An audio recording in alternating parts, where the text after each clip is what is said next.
Hello दोस्तों, कैसे हो आप सब। आशा करता हूँ मस्त होंगे, बढ़िया होंगे, बेहतरीन होंगे। और जो भी विद्यार्थी बीएसटीसी परीक्षा 2026 की तैयारी कर रहा है उन सभी विद्यार्थियों के लिए आज की हमारी क्लास बहुत शानदार क्लास रहने वाली। और इस क्लास में हम देखने वाले राजस्थान जीके के बहुत शानदार क्वेश्चन जो एग्जाम की दृष्टि से बहुत ही इंपॉर्टेंट और बहुत ही शानदार क्वेश्चन रहने वाले और बिल्कुल हूबहू आपके एग्जाम में छपने वाले क्वेश्चन रहने वाले। और आपके अंतिम दिनों में आपके बिल्कुल रामबाण साबित क्लास रहने वाले। तो एक बार सभी क्या कर दो, क्लास को शेयर कर दो अपने सभी प्यारे साथियों के साथ। तो चलो शुरू कर लेते हैं आज की अपनी क्लास बिना टाइम गवाई। और पहला क्वेश्चन आपके सामने, बागोर सभ्यता किस नदी के किनारे है। बागोर सभ्यता किस नदी किनारे, गंगा नदी, साबी नदी, कोठारी नदी और आपकी कांतली नदी। तो इनमें से कौन सा बागोर सभ्यता आपके कहाँ पर है, भीलवाड़ा में। कहाँ पर आपकी भीलवाड़ा में हो जाती है, आपकी भीलवाड़ा में हो जाती है। और किस नदी किनारे, आपकी कोठारी नदी किनारे। किस नदी के, आपकी कोठारी नदी किनारे। यहाँ पर जितने भी सी आंसर दिया उन सभी का राइट आंसर, सी आंसर आपका बिल्कुल राइट आंसर हो जाएगा। और बिल्कुल लास्ट में सभी साथियों को बताना है कि आपने कितने क्वेश्चन सही किए। और अगला क्वेश्चन आपके सामने ये रहा, राजस्थान में वैष्णव धर्म का प्राचीनतम अभिलेख कहाँ से प्राप्त हुआ था।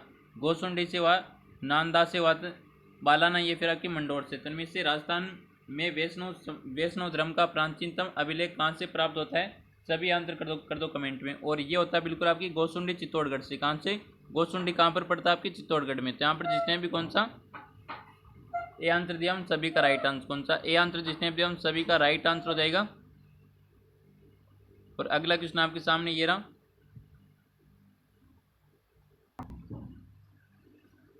भारतीय संविधान के अनुसार भारत को भारत के किस श्रेणी के राज्य में रखा गया। तो यहाँ पर भारतीय संविधान के अनुसार राजस्थान को भारत के किस श्रेणी में रखा गया है। तो यहाँ पर कौन सा प्रथम श्रेणी भाग ए में, द्वितीय श्रेणी भाग दो बी में, तृतीय श्रेणी भाग सी में और आपके स्वतंत्र राज्य। तो इनमें से कौन सा आंसर हो जाएगा राइट आंसर। और यहाँ पर सभी का बिल्कुल राइट आंसर आ रहा है। यहाँ पर कौन सा बी आंसर हो जाएगा आपका बिल्कुल राइट आंसर, द्वितीय श्रेणी में और भाग बी में रखा गया। तो यहाँ पर जिसने भी कौन सा बी आंसर दिया उन सभी का राइट आंसर। अगला क्वेश्चन आपके सामने ये रहा, बाप बोल्डर्स बैंड राजस्थान के किस जिले में हो जाएगा। तो यहाँ पर कौन सा आंसर हो जाएगा राइट आंसर, पाली हो जाता है, जोधपुर, बाड़मेर या फिर आपकी जैसलमेर। तो यहाँ पर बाप बोल्डर बैंड राजस्थान के किस जिले में हो जाता है, आपके कहाँ पर हो जाएगा आपका जोधपुर में। कहाँ पर, आपके जोधपुर में। बी आंसर जिसने भी दिया उन सभी का राइट आंसर है।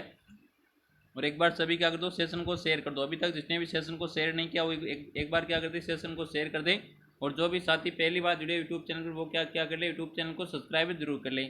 ICAR द्वारा राजस्थान कितने कर से जलवायु क्षेत्रों में विभाजित किया गया है, 8 में, 10 में, 12 में या फिर आपकी 14 में। तो यहाँ पर कौन सा आंसर हो जाएगा राइट आंसर। तो यहाँ पर कौन सा आपका बी आंसर हो जाएगा राइट आंसर, 10 भागों में। कितने भागों में, तो आपकी ICAR द्वारा राजस्थान कितने कर से जलवायु क्षेत्रों में विभाजित किया गया, आपकी 10 में किया गया। तो यहाँ पर जिसने भी कौन सा बी आंसर दिया उन सभी का राइट आंसर, बी आंसर आपका बिल्कुल राइट आंसर हो जाएगा।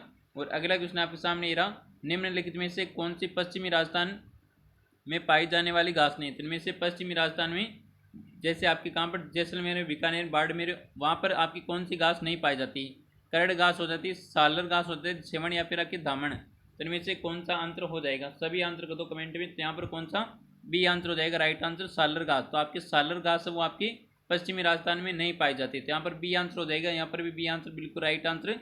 और अगला क्वेश्चन आपके सामने ये रहा, राजस्थान की निम्नलिखित जिलों में से कौन सी झील राष्ट्रीय झील संरक्षण कार्यक्रम के अंतर्गत नहीं आते। तो इनमें से कौन सा मानसागर हो जाएगा, आना सागर, पुष्कर या फिर आपके बजाज सागर। तो इनमें से कौन सा आंसर हो जाएगा, सभी आंसर कर दो एक बार कमेंट में। यहाँ पर आपकी राजस्थान की निम्नलिखित जिलों में से कौन सी झील राष्ट्रीय झील संरक्षण कार्यक्रम के अंतर्गत नहीं आती। तो वो हो जाते हैं कौन सी, बजाज सागर। कौन सी, बजाज सागर हो जाएगा डी आंसर, डी आंसर जिसने भी हम सभी का राइट आंसर है। बजाज सागर ये आपकी राष्ट्रीय झील संरक्षण कार्यक्रम के अंतर्गत शामिल नहीं की गई है। और अगला क्वेश्चन आपके सामने, मेजा बांध बनाया गया। तो मेजा बांध किस नदी पर बनाया गया है, बताओ एक बार सभी। यहाँ पर कौन सा, चंबल नदी पर हो जाएगा, बनास नदी पर हो जाएगा, मेज नदी या फिर आपकी कोठारी नदी पर। यहाँ पर मेजा बांध भीलवाड़ा में हो जाता है, बिल्कुल कोठारी नदी पर। किस नदी पर, आपकी कोठारी नदी पर बनाया गया। तो यहाँ पर डी आंसर हो जाएगा, कौन सा, यहाँ पर भी आपका डी आंसर हो जाएगा राइट आंसर। जिसने भी डी आंसर दिया उन सभी का राइट आंसर। तो एक बार फटाफट से क्या कर दो, सेशन को लाइक कर दो। अभी तक जिसने भी सेशन को लाइक नहीं किया तो एक बार सेशन को लाइक जरूर कर दे। अगला क्वेश्चन है, बनास नदी का उद्गम स्थल कौन सा हो जाएगा। तो यहाँ पर बनास नदी का उद्गम स्थल कौन सा हो जाएगा, उदयपुर के नज़दीक गोगुंदा की पहाड़ियाँ हो जाएगा, नाग पहाड़ी अजमेर से हो जाएगा, जाना पाव की पहाड़ियाँ मध्य प्रदेश और आपके कुमलगढ़ के नज़दीक खमनोर की पहाड़ियाँ। यहाँ पर कौन सा आंसर हो जाएगा राइट आंसर, सभी आंसर कर दो एक बार शानदार तरीके से।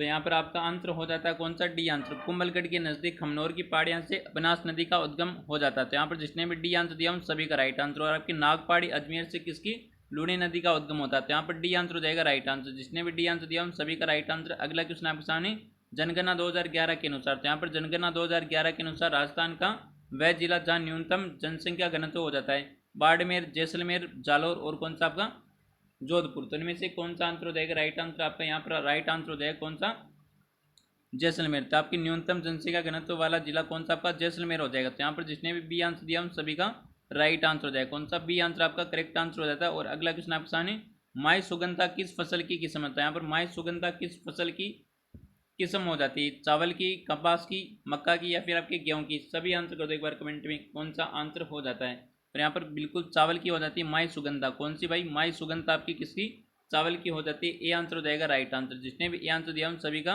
Right answer. वो बिल्कुल शानदार क्वेश्चन रहने वाले बिल्कुल आपके सामने। निम्नलिखित में से किस जिले में सेम की समस्या, तो इनमें से किस जिले में सेम की समस्या हो जाती है, पाली में हो जाएगा, अलवर में, जयपुर में या फिर आपके हनुमानगढ़ में। और इसमें सेम की समस्या में क्या होता है, बिल्कुल मिट्टी दलदली हो जाती है। क्या हो जाती है, मिट्टी आपकी दलदली हो जाती है। और ये सबसे ज़्यादा आपकी हनुमानगढ़ और आपकी श्रीगंगानगर में। कहाँ पर आपकी, हनुमानगढ़ और श्रीगंगानगर में। तो यहाँ पर जिसने भी कौन सा डी आंसर दिया उन सभी का राइट आंसर हो जाएगा। नेक्स्ट क्वेश्चन आपके सामने ये रहा, आकलवुड फॉलिस पार्क कहाँ पर स्थित है। तो यहाँ पर आकलवुड फॉलिस पार्क कहाँ पर हो जाता है, जोधपुर में हो जाता है, बाड़मेर में हो जाता है, जैसलमेर में या फिर आपकी बीकानेर में। यहाँ पर आकलवुड फॉलिस पार्क कहाँ पर हो जाता है, तो ये हो जाता है आपके जैसलमेर में। कहाँ पर आपकी, जैसलमेर। और जीवाश्म पार्क भी कहाँ पर हो जाता है आपका, जैसलमेर में हो जाता है। तो यहाँ पर जिसने भी सी आंसर दिया उन सभी का राइट आंसर है। और अगला क्वेश्चन आपके सामने ये रहा, राजस्थान स्टेट केमिकल वर्क्स कहाँ पर स्थित है। राजस्थान स्टेट केमिकल वर्क्स कहाँ पर स्थित हो जाता है, लूणकरणसर में, सांबर लेक में, डीडवाना में या फिर आपकी छत्तीसगढ़ में। यहाँ पर कौन सा आंसर हो जाएगा, फटाफट से आंसर कर दो एक बार कमेंट में, देखते हैं कौन आंसर करता है यहाँ पर सबसे पहले। और सभी का आंसर आ रहा है बिल्कुल शानदार तरीके से, क्या बात है। यहाँ पर कौन सा आंसर हो जाएगा राइट आंसर, फटाफट से आंसर आना चाहिए यहाँ पर सभी का। और सभी का आंसर आ रहा है बिल्कुल शानदार तरीके से, क्या बात है भाई। सी आंसर हो जाएगा राइट आंसर आपका। राजस्थान स्टेट केमिकल वर्क्स कहाँ पर आपकी, डीडवाना में हो जाती है। सी आंसर हो जाएगा राइट आंसर। नेक्स्ट क्वेश्चन आपके सामने, किस शहर में ग्रेफाइट का शहर किसी, आपकी किस शहर को ग्रेफाइट का शहर कहा जाता है, नागौर को, झालरापाटन को, जालौर को, अजमेर को। तो झालरापाटन, झालावाड़ को क्या कहता है, घंटियों का शहर कहता है। क्या कहता है, घंटियों का शहर है, शैलियों की बाड़ी हो जाते हैं यहाँ पर। यहाँ पर कौन सा आंसर है, ग्रेफाइट का शहर जालौर को कहा जाता है। किसको, जालौर को। तो यहाँ पर सी आंसर हो जाएगा राइट आंसर। सी सभी साथियों का आंसर आ रहा है, क्या बात है, शानदार। और अगला क्वेश्चन आपके सामने ये रहा, चौथ माता। यहाँ पर चौथ माता किस जनजाति की कुलदेवी हो जाती है। चौथ माता का मंदिर आपके कहाँ पर है, चौथ का बरवाड़ा, सवाई माधोपुर में। चौथ का बरवाड़ा सवाई माधोपुर में हो जाता है। कहाँ पर आपके, सवाई माधोपुर में मंदिर हो जाता है, बिल्कुल बहुत शानदार। और आपकी बेल हो जाएगी, मीणा, सांसे या फिर आपकी कंजर। यहाँ पर चौथ माता किस जनजाति की कुलदेवी और आपकी आराध्य देवी हो जाती है, तो ये आपकी कंजर जाति की हो जाती है। किसकी, कंजर जाति की आराध्य देवी हो जाती है आपकी चौथ माता। यहाँ पर डी आंसर हो जाएगा राइट आंसर। जिसने भी डी आंसर दिया उन सभी का राइट आंसर है। नेक्स्ट क्वेश्चन आपके सामने, उत्तर तलाई सिविल एयरपोर्ट स्थित, यहाँ पर उत्तर तलाई सिविल एयरपोर्ट्स कहाँ पर हो जाती है, जालौर में, बारह में, जैसलमेर और के बाड़मेर में। तो इनमें से कौन सा आंसर हो जाएगा राइट आंसर। और लास्ट में आपको कमेंट में ये जरूर बताना कि आपने कितने क्वेश्चन सही किए और ये सेशन आपको कैसा लगा। सभी को प्यारा सा कमेंट करना है लास्ट में, कला इस सेशन के अंत में करना है सभी को प्यारा सा कमेंट है। यहाँ पर कौन सा डी आंसर आ रहा है, बाड़मेर में। तो यहाँ पर उत्तर तलाई सिविल एयरपोर्ट कहाँ पर आपकी, बाड़मेर में हो जाता है। तो यहाँ पर जिसने भी कौन सा सी डी आंसर दिया उन सभी का राइट आंसर है। और अगला क्वेश्चन आपके सामने ये रहा, कोलवी कंदरा। तो यहाँ पर कोलवी कंदरा, बौद्ध कंदराई और आपकी चांद खेड़ी जैन धार्मिक स्थल किस जिले में स्थित हो जाती है, 12 में हो जाता है, सवाई माधोपुर में, बूंदी में या फिर आपकी झालावाड़ में। सभी आंसर कर दो एक बार कमेंट में, कौन सा डी आंसर हो जाएगा राइट आंसर। यहाँ पर कोलवी कंदरा और आपकी बौद्ध कंदराई और आपकी चांद खेड़ी जैन धार्मिक स्थल आपकी कहाँ पर है, झालावाड़ में हो जाता है। कहाँ पर, झालावाड़ में। डी आंसर हो जाएगा राइट आंसर। नेक्स्ट क्वेश्चन आपके सामने ये रहा, क्षेत्रफल की दृष्टि से विश्व का सबसे बड़ा सोलर पार्क राजस्थान के किस जिले में स्थापित हो जाता है। वेरी इंपॉर्टेंट क्वेश्चन, बहुत शानदार क्वेश्चन।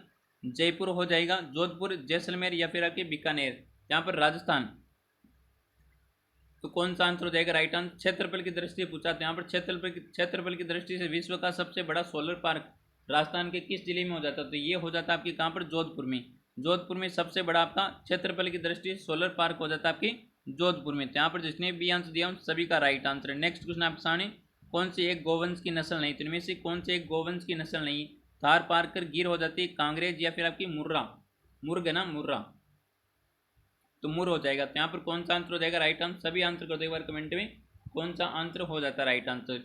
यहाँ पर कौन सा मुर्ग या फिर आपकी मुर्रा, तो यहाँ पर जिसने भी कौन सा डी आंसर दिया उन सभी का राइट आंसर। गोवंश की नस्ल नहीं है, कांग्रेज हो जाती है, गिर हो जाती है, आपकी थार पारकर राठी हो जाती है, बिल्कुल ये सभी गायों की नस्लें हो जाती है। और अगला क्वेश्चन आपके सामने, जय सिंह द्वितीय ने निम्न में से किस जगह वेधशाला नहीं बनवाई थी। यहाँ पर मथुरा में, उज्जैन में, आगरा में और आपकी दिल्ली में। यहाँ पर जय सिंह द्वितीय ने कहाँ पर आपकी वेधशाला नहीं बनाई थी, यहाँ पर कौन सा आंसर हो जाएगा राइट आंसर। यहाँ पर आगरा में वेधशाला का निर्माण नहीं करवाते, कहाँ पर आपकी आगरा में वेधशाला का निर्माण नहीं करवाते। एक आपके जयपुर में हो जाती है, एक उज्जैन में हो जाती है और एक दिल्ली में हो जाती है। और एक वेधशाला कहाँ पर हो जाती है, सभी को कमेंट में बताना। एक दूसरी पांचवी वेधशाला कहाँ पर हो जाती है, सभी को बताना कमेंट में। एक आपके जयपुर में हो जाएगी और जयपुर को बिल्कुल विश्व विरासत सूची में शामिल किया गया है। और अगला क्वेश्चन आपके सामने, फारसी इतिहासकार अबुल फजल बदायून निजामुद्दीन ने राजस्थान के किस युद्ध को किस शासक को हसमत वाला राजा कहा था। तो यहाँ हसमत वाला राजा किसने कहा था, अबुल फजल बदायून की निजामुद्दीन ने राजस्थान के किस शासक को हसमत वाला राजा कहा था। राव रणमल को, चंद्रसेन को, राव जोधा और आपके राव मालदेव, इनमें से कौन सा आंसर हो जाएगा।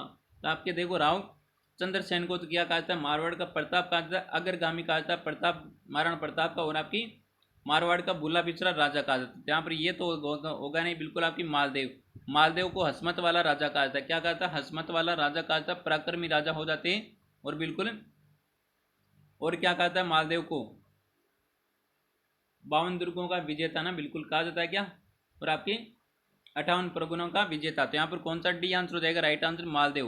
और मालदेव बिल्कुल आपकी, मालदेव की रानी थी आपकी उमादेव, जो आपकी रूट कर कहाँ चली जाती है, आपकी अजमेर चली जाती है, और बिल्कुल आजीवन आपकी रूट कर रहती है, जिसके कारण उसको रूठी रानी के नाम से जाना जाता है। वो आपकी मालदेव की पुत्री हो जाती, मालदेव की पत्नी हो जाती है। और अगला क्वेश्चन, अलाउद्दीन खिलजी ने चित्तौड़ का प्रशासक किसे नियुक्त किया था। रतन सिंह को, खिजर खान को, मलिक मोहम्मद जायसी या फिर आपकी इल्तुतमिश को। इनमें से कौन सा आंसर हो जाएगा। अलाउद्दीन खिलजी ने चित्तौड़ का प्रशासक किसे नियुक्त किया था, मलिक मोहम्मद जायसी को। किसको, मलिक मोहम्मद जायसी को बिल्कुल आपकी चित्तौड़ का प्रशासक नियुक्त करते कौन है, एक ये करते अलाउद्दीन खिलजी करते। और अगला क्वेश्चन आपके सामने ये रहा, गटियाला शिलालेख। यहाँ पर गटियाला शिलालेख निम्न में से किस वंश की जानकारी देता है। गटियाला शिलालेख गुलोत वंश की, कछवा वंश की, सिसोदिया या फिर मंडोर के प्रतिहार वंश की। यहाँ पर गटियाला, तो गटियाला किसकी जानकारी देता है, मंडोर के प्रतिहार शासकों की। यहाँ पर जिसने भी डी आंसर दिया उन सभी का राइट आंसर। कौन सा डी आंसर जिसने भी दिया उन सभी का राइट आंसर है। और अगला क्वेश्चन आपके सामने ये रहा, क्वेश्चन से पहले बिल्कुल, और जो भी साथी पहली बार जुड़े वो क्या कर लेना, टेलीग्राम को इससे ज्वाइन करने, जिसमें सभी क्लासों की आपको क्या मिल जाएगी, पीडीएफ मिल जाएगी। क्या मिल जाएगी, पीडीएफ मिल जाएगी, बिल्कुल शानदार तरीके से। और नेक्स्ट क्वेश्चन आपके सामने ये रहा, कालीबंगा का उत्खनन कार्य कितने स्तरों में किया गया था। यहाँ पर कालीबंगा का उत्खनन कार्य कितने स्तरों में किया गया, 3 स्तरों में, 5 स्तरों में, या फिर आपके 8, या फिर आपकी 1 स्तर में। यहाँ पर कौन सा कालीबंगा आपकी कहाँ पर, हनुमानगढ़ में हो जाती है, गंगा नदी किनारे हो जाती है। बिल्कुल, कालीबंगा का शाब्दिक अर्थ क्या होता है, काले रंग की चूड़ियाँ होता है अक्स। और खोज किसने की थी, अमलानंद घोष ने की थी आपकी 1952 में। कब करते, 1952 में खोज की थी। दीन इन सभ्यता कहा था, गंगा नदी को मर्त नदी कहा जाता, चौतांग नदी कहा जाता, दर्शवती नदी कहा जाता, सरस्वती नदी कहा जाता। और आपकी 7 अग्निवेदिकाएं मिली थी। कितनी मिली थी, 7 अग्निवेदिकाएं मिली थी, जुते हुए खेत के साग से मिलते कालीबंगा से सभी प्रकार से। और बिल्कुल 5 स्तरों में इसका उत्खनन कार्य किया गया था, 5 स्तरों में। यहाँ पर जिसने भी कौन सा बी आंसर दिया उन सभी का राइट आंसर है। और आज का ये सेशन आपको कैसा लगा कमेंट में बताना है। तो मिलते हैं एक और बेहतरीन जानदार शानदार सेशन के साथ।